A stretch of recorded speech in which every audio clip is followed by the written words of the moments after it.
debemos actuar, tanto desde las políticas, desde la comunidad, desde las organizaciones. Por un lado, para reconocer las circunstancias y el contexto generacional que nos ha tocado vivir, pero que a su vez eso no se considere un agravio generacional. Es decir, que no se considere que se está primando una política, una medida determinada por el hecho de pertenecer a una generación.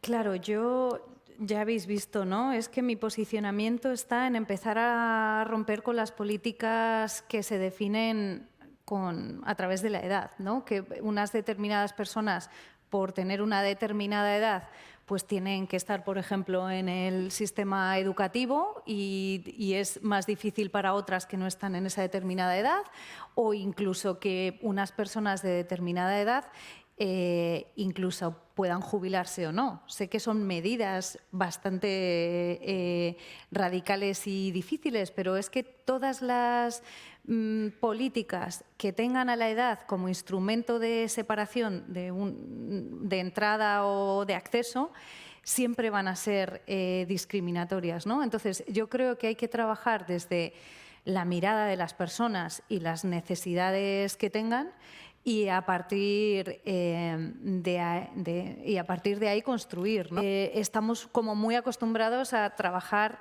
en tramos de edad, pero que cada vez esas edades están más diluidas y significan menos, ¿no? Entonces, creo que socialmente también tenemos que cambiar un poco esa mirada un poco en ese sentido, ¿no? Que lo que nos define a unos y a otras no es tanta la edad que tenemos, sino, por ejemplo, ¿no?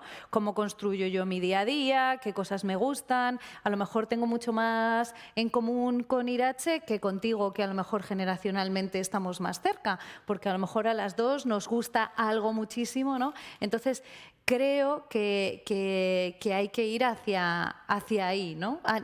Que la edad no sea algo que nos limite. Voy a empezar con un dato que es del Instituto Nacional de Estadística del 2024, que viene a decir que la expectativa de vida de las personas que se jubilan con 65 años es de 22 años para los hombres y 26 años para las mujeres. Si la dependencia, y está cuantificada, una dependencia menor, pues una enfermedad crónica perfectamente tratada, perfectamente medicada, además que no es un problema, son 15 años de vida. Y sí una gran dependencia, que no siempre es, pero sí una gran dependencia, 5 años, tenemos que alrededor de 20, 21 años tenemos libres de dependencia. ¿Y qué hacemos con esos años, ¿no? Las personas que tenemos ya una edad? Pues yo creo que la realidad nos da la información. Y voy a hablar sobre todo de mujeres. 21 años de vida después de esos 65 años, que normalmente, sin demasiado brillo y sin destacar demasiado, lo que se hace es trabajar para los demás, para cuidar al entorno, para atender al entorno de muchas maneras muy diversas y para que su entorno esté mejor tratado, mejor, digamos, atendido, que creo además que es un valor recíproco, porque yo creo que Euskadi es una sociedad solidaria, tan solidaria que nos cuidamos todos, en momentos muy diferentes de la vida, momentos vulnerables que todos y todas tenemos, nos cuidamos entre nosotros. Y, sin embargo, la mirada, yo creo que del estereotipo que habitualmente conocemos de las personas mayores tiene que ver con esa dependencia, que son 5 años de la vida de una persona que puede vivir tranquilamente 86 años.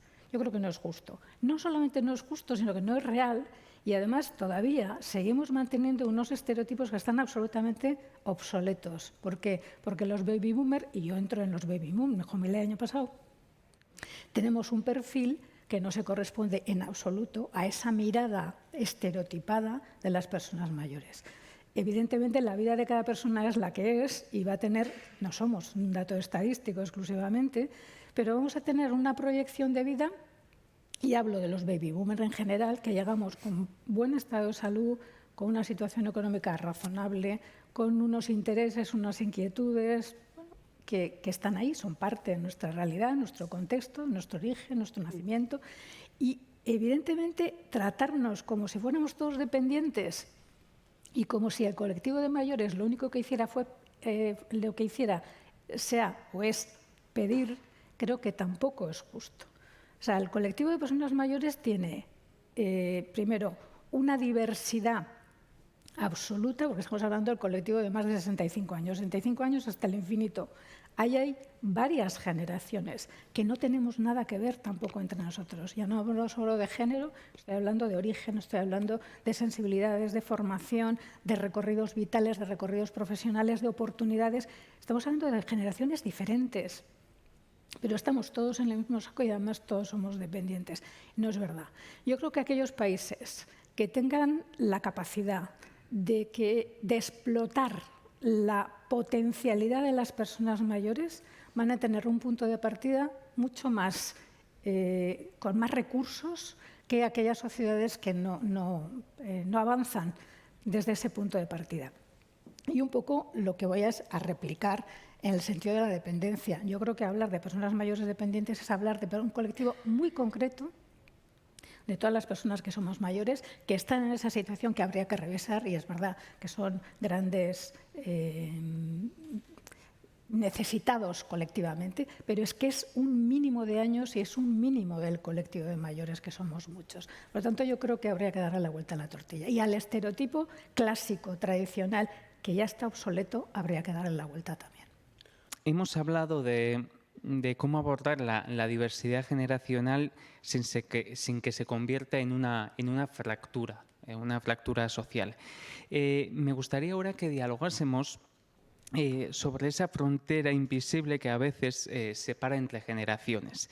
¿Es real o es construida socialmente? Creo que cada vez están apareciendo más noticias, no muchas, pero los medios de comunicación, más información en torno a esa fractura, pero yo creo que ese discurso es una cosa muy diferente a lo que en la realidad y en el día a día vivimos. Nuestra realidad no está fragmentada, digo fragmentada en términos de conflicto. Es verdad que las edades nos condicionan a un tipo de vida y que habría que superarlo, estoy con Elena también. Pero plantear este debate en términos de conflicto, estamos unos en contra de otros, creo que es peligrosísimo, creo que no se corresponde a la realidad que vivimos en Euskadi, que es la sociedad que yo más conozco, no se corresponde a la práctica. Porque antes decía, es que creo que nos cuidamos los unos a los otros. Y esa realidad, plantearla en términos de conflicto, me parece que además de no real, es tremendamente peligroso. Porque, digamos, echarnos en cara, entre comillas, un término muy coloquial, lo que unos aportan y lo que otros nos aportan, esos 21 años de las mujeres que tienden a cuidar su entorno, en términos económicos no se valora. En términos de cuantificación no se ha hecho, seguramente no se podría hacer. Si a eso le añadimos no solo las horas de dedicación, sino el tema emocional de la confianza, el de la incondicionalidad de los cuidados entre generaciones, probablemente no podríamos ni cuantificarlo. Pero es que yo creo que no tenemos que llegar a eso. No estamos aquí, estamos todos en la misma nave. Tenemos que enfrentar a la realidad muy complicada y muy compleja, a una realidad absolutamente, además, diversa, que si no lo hacemos juntos, juntas, malamente vamos a transitar en el camino de la vida. Yo quiero pensar o creo que no estamos frente a un conflicto generacional como tal, sino ante desigualdades estructurales, económicas, sociales, culturales, ¿no? Entonces, o sea, quiero decir, no es decir que estamos hablando de que mi generación y tu generación estemos en conflicto y estemos, bueno, hay una vamos a hablar de enemistad, ¿no? Sino que hay condicionantes sociales como puede ser el ámbito económico, el empleo, la vivienda, el acceso al metro, que hacen que esos condicionantes sí que causen ese conflicto, ¿no? Entonces, nosotros desde el Consejo de la Junta de Euskadi lo que pedimos es que tenemos que cambiar totalmente ese relato, ¿no? Porque a lo que estamos hablando es que es una cuestión de desigualdad social y una falta también de justicia intergeneracional en este aspecto, ¿no? Entonces, yo creo que para resumir un poco lo que hemos hablado, no se trata de que una generación gane frente a la otra, sino que tenemos que hacer un recurso equitativo de esos recursos para que no se creen esos puntos en los que se crea esa discordancia, ese conflicto. El COVID yo creo que fue el punto de inflexión, ahí lo hemos hablado. Yo creo que también el punto de inflexión ahora mismo son un poco las redes sociales o el manejo que hay en las redes sociales. Pues bueno, un poco el que todo esto lo podamos democratizar de mejor manera, ¿no?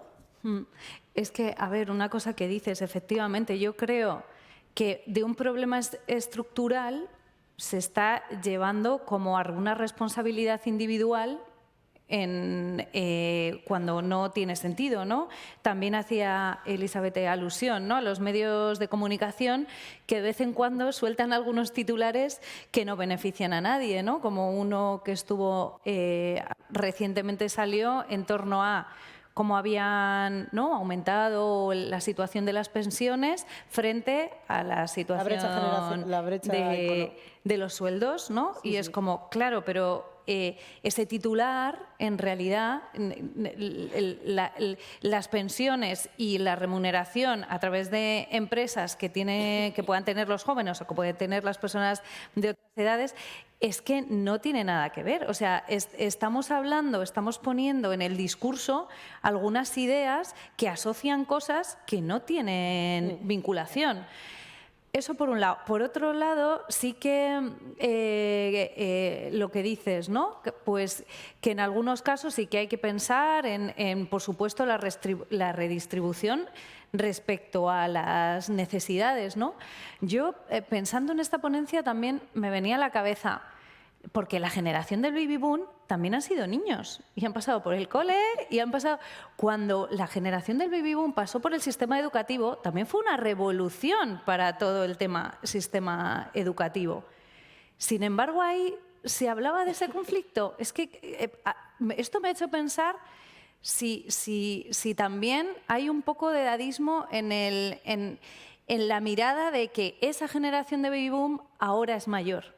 Y cuando es mayor, parece que es diferente, ¿no? Porque, no sé, desde luego me hizo pensar, porque efectivamente cuando pasó por todo el sistema educativo hubo toda una revolución que iba a que hacer muchísima inversión en colegios y universidades, y creo que en el debate, yo no estaba en ese debate, pero creo que no se estaba hablando de esto, ¿no? Entonces, creo que el debate está llevando hacia un conflicto entre generaciones cuando efectivamente el problema que tienen los jóvenes de acceso de la vivienda, de precariedad en el empleo, eso es evidente. O sea, y hay que ver cómo solucionarlo, ¿no? Pero creo que ponerlo en una responsabilidad etérea, individual, de una generación boomer, es como, por lo pronto, peliagudo, ¿no? Sí, bueno, ahí yo creo que tenemos un claro ejemplo y es el empleo, ¿no? La generación Z o la generación de ahora está caracterizada por ser la generación mejor preparada gracias al esfuerzo de los boomers y de los anteriores que han salido de una guerra, que han tenido que hacer un esfuerzo, que nos han puesto los valores, los valores en Euskadi son muy firmes en ese aspecto, ¿no? Esos valores de que tenemos que estudiar, que tenemos que tener una salida, ¿no? Porque han vivido situaciones muy, muy lachas, ¿no? Entonces, en este aspecto, nosotros somos la generación mejor preparada, pero luego en Euskadi vamos a los datos del paro y aunque el paro en Euskadi está en un 6 y pico, el paro entre las personas jóvenes va a acabar en un 12 y pico. Los contratos parciales de las personas jóvenes son casi el 44% de las personas jóvenes que están ahora trabajando tienen un contrato parcial. Es una barbaridad. Y luego somos la generación mejor preparada. Y aquí el otro día yo estuve en el Congreso de Empleo que organizó también el Gobierno vasco, en el que decía, aquí hay muchas personas jóvenes que por esa falta de experiencia que se nos alude, tenemos muchas capacidades y muchas habilidades para poder trabajar en equipos, para que podamos hacer esa transmisión de conocimientos, de memoria, de valores. Yo, como persona joven, igual voy a poder formar a un CEO que igual tecnológicamente se ha quedado más atrás. O sea, tenemos que tener esos valores y en las empresas, yo creo, y en el ámbito, yo creo en el ámbito comunitario que lo tenemos más presente, ¿no? ¿Cuántos taldes de Euskal Dantza taldes tenemos en Euskadi que son intergeneracionales, clubes deportivos, asociaciones de barrio? Bueno, yo creo que eso también hay que transformarlo y transmitirlo a las empresas, ¿no? Porque hace poco escuchábamos el comentario de los jóvenes no quieren trabajar. Ajá. Bueno, no queremos trabajar pero con unas condiciones laborales dignas como las tuyas, que aunque tengas 56 años, yo también quiero, como persona de 25, quiero tener las mismas condiciones dignas que tienes tú, ¿no? Que la falta de experiencia, la edad, no sea la brecha entre tú y yo. Y yo creo que ese es el mayor ejemplo que podemos poner aquí encima de la mesa, ¿no? El empleo. Sí. ¿Cómo creéis que nuestras políticas públicas, bien sean de vivienda, de empleo, de cuidados, de participación, creéis que están pensados en una lógica intergeneracional o más bien por edades? Claro, ahora mismo yo creo que está muy pensada por edades, ¿no? Pero bueno, se está repensando, ¿no? Aquí estamos hoy, ¿no? Repensando un poco esto. Es verdad que también es que es como fácil, ¿no? O sea, también poner una edad y decir, para esta edad esto, para esta edad lo otro, frente a las necesidades, ¿no? ¿Qué necesita cada uno?